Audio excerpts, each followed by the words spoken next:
Hey everybody, it's me, JTJ, doing a review of King of the Hill Season 14, Episode 7.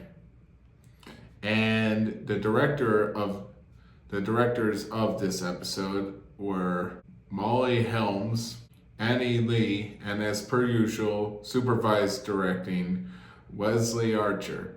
You know, I'm amazed he came back for this season, by the way. Just wanted to point that out. So the episode was written by Marcelina Chavera and Sam Fishhill, and story edited by Jeremy Hasu.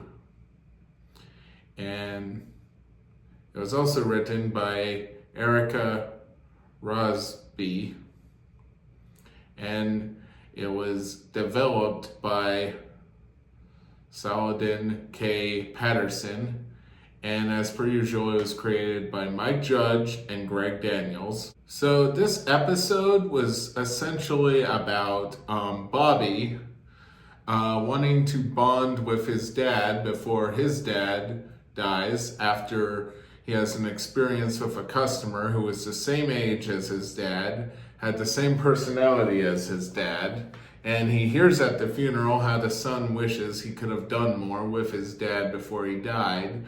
So he tells his girlfriend, Willow, about how he wants to spend more time with his dad, and she tells him how she knows a guy that could hook them up with a thing to go to the Cowboys fantasy camp, and they wind up going, all the three of them, which Hank is not thrilled with because, well, he didn't want to spend a week with Bobby's new girlfriend who's a vegan. And then Hank discovers how good at football she is and starts to change his mind. It's kind of similar to what happened in American Dad in that one episode, where it's the second episode you see Steve dating Debbie, and then Stan hates her at first, and then she helps him with his gun, and she has a huge knowledge of guns, and suddenly Stan likes her. It's kind of like that, only the episode ends with her having a little bit of a surprise for the owner of the Cowboys. I'll just leave it at that.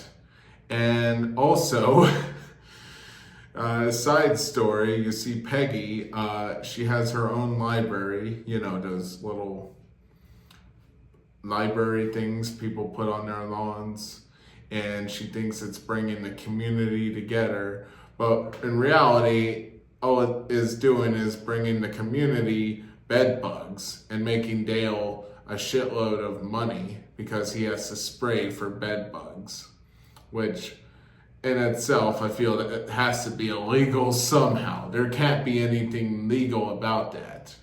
But I digress. And basically, what do I think of this episode? First off, I like the dedication to Johnny Hardwick at the end.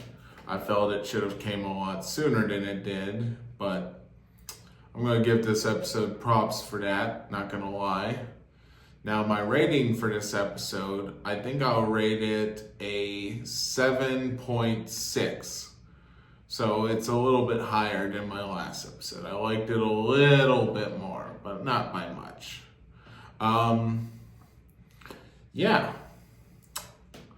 I actually kind of look forward to the next episode because at the end of this, well, I'm not going to spoil the ending, but it gets us closer to what we've been waiting for, if you catch my drift. I feel it does. That's my feeling on it. But until next time, stay tight.